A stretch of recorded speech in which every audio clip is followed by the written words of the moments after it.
നമസ്കാരം. ഇന്നിങ്ങനെ ഒരു വീഡിയോ ആയിട്ട് വരാൻ കാരണമായി നമ്മുടെ പത്തനംതിട്ടയിൽ കഴിഞ്ഞ ദിവസമുണ്ടായ രാഷ്ട്രീയ കൊലപാതകം അത് അവിടുത്തെ CPMകാർ RSSൻ്റെ തലയിൽ കെട്ടിവെക്കാൻ ഒരുങ്ങി. ഇപ്പോൾ ഇന്നലെയൊക്കെ ആയിട്ട് അതിൻ്റെ സത്യം പുറത്തു വന്നിട്ടുണ്ട്.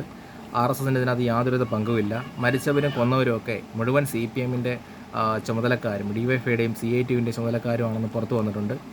അതിലെ കൊലയാളി എന്ന് പറയുന്ന ആളുടെ അമ്മ തന്നെ വന്ന് പറയുന്നു അദ്ദേഹത്തിൻ്റെ അവരുടെ മകനെ CITU ആയിട്ടാണ് ബന്ധം, ടിപ്പർ ലോറി അസോസിയേഷനുമായിട്ടാണ് ബന്ധം, അല്ലാതെ മറ്റ് രാഷ്ട്രീയ പ്രസ്ഥാനങ്ങളുമായിട്ട് യാതൊരു ബന്ധമില്ല എന്ന് പറയുന്നു. എന്നിട്ടും ഇവരുടെ സംസ്ഥാന സെക്രട്ടറി, അതുപോലെ തന്നെ അവിടുത്തെ MLA CPMൻ്റെ ഇവരൊക്കെ ഒരു മര്യാദയില്ലാത്ത രീതിയിൽ കള്ളങ്ങൾ പറഞ്ഞുകൊണ്ടിരിക്കുകയാണ്. ന്യായീകരണ തൊഴിലാളി അത് കേൾക്കാനും ഇരിക്കുമോ? ഫേസ്ബുക്കിലൊക്കെ വന്നിരുന്നുകൊണ്ട് കമൻ്റ് ഇടുന്ന കണ്ടാൽ എടാ നിനക്കൊക്കെ ഒരു മര്യാദ ഉണ്ടെങ്കിൽ ഈ രീതിയിലുള്ള കള്ളങ്ങൾ പറയാതിരിക്കുക.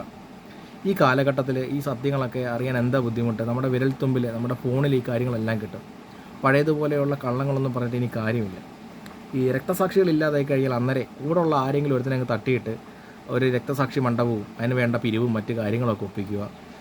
നിനക്കൊക്കെ ഇതൊന്ന് മാറ്റാൻ സമയമായില്ലേടാ അന്തം കമ്മികളെ, എടാ തീട്ട കമ്മികളെ. ഒരു കുറച്ചെങ്കിലും മര്യാദ കാണിക്കടാ. കൂടെ നടന്ന് ചെങ്കൊടി പിടിച്ചവനെ തന്നെ തട്ടുന്ന ഈ ഏർപ്പാട് ഇനിയെങ്കിലും ഒന്ന് ഒഴിവാക്ക്. നാറികളെ, പരമനാറികളെ. ഇതിൻ്റെയൊക്കെ പിണറായിയുടെ ഭാഷയിൽ പറഞ്ഞാൽ വെറും പരമനാറികളാണ് നീയല്ല. എന്നാലോചിച്ചത് ഈ താഴെത്തട്ടിലുള്ള അണികളാണ് ശ്രദ്ധിക്കേണ്ടത് കേട്ടോ. ഈ അവസരം കിട്ടിക്കഴിഞ്ഞാൽ നിങ്ങളെല്ലാം ഇവന്മാർ തട്ടും. കാര്യം പാർട്ടി ചില പ്രതിസന്ധി നേരിടുന്ന സമയത്ത് ഇവന്മാരുടെ സ്ഥിരം പരിപാടിയാണ്. കേരളത്തിൽ അങ്ങോളം ഇങ്ങോളം എല്ലാം ചെയ്തിട്ടുണ്ട് ഈ പണി. കേരളത്തിൽ മാത്രമല്ല, ത്രിപുരയിലും പശ്ചിമ ബംഗാളിലൊക്കെ ചെയ്ത കാര്യങ്ങൾ തന്നെയാണ്. ഇനിയെങ്കിലും അത് മനസ്സിലാക്കി നിങ്ങളൊക്കെ നിന്നാൽ നിങ്ങൾക്ക് കൊള്ളാം, മറ്റുള്ളവർക്കല്ല നിങ്ങൾക്ക് കൊള്ളാം.